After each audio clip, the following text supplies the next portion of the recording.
வணக்கம். இது தமிழ் ஐடியா. அஜித்துடைய 57வது படத்தின் ஃபர்ஸ்ட் லுக் போஸ்டர் ரிலீஸ் ஆகி அனைவரையும் மிரட்டியுள்ளது.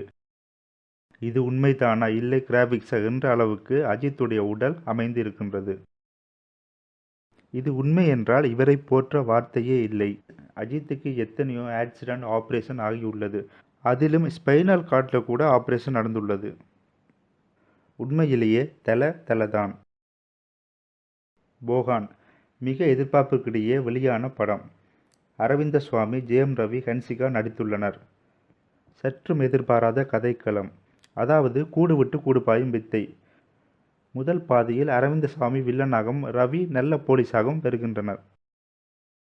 இடைவேளையின் பின் ரவி கெட்டவனாகவும் அரவிந்த சுவாமி நல்லவனாகவும், அதாவது கூடு விட்டு கூடு பாயும் வித்தை மூலமாக ரவியுடைய உயிர் வந்து அரவிந்த சுவாமி கிட்ட போகுது.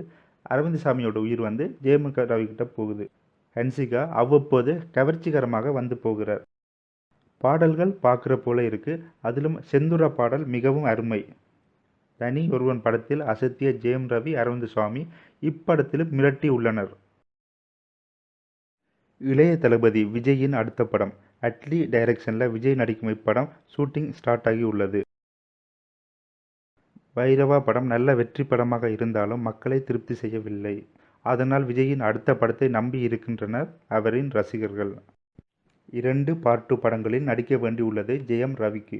மிதுனன் படம் முடிவில் 2ஆம் பாதியை நோக்கி செல்கிறது. அதே போலத்தான் போகன் படமும். விஷால், தனுஷ் படங்களை மறுபடியும் ஆதரிப்பார்களா இளைஞர்கள்? ஜல்லிக்கட்டு போராட்டத்தின் போது பீட்டாக்கு சப்போர்ட் செய்த விஷால், தனுஷை இளைஞர்கள் மறுபடியும் ஏற்றுப்பார்களா? அவர்களுடைய படங்களுக்கு மறுபடியும் ஆதரவு அளிப்பார்களா இல்லையா? நன்றி, வணக்கம்.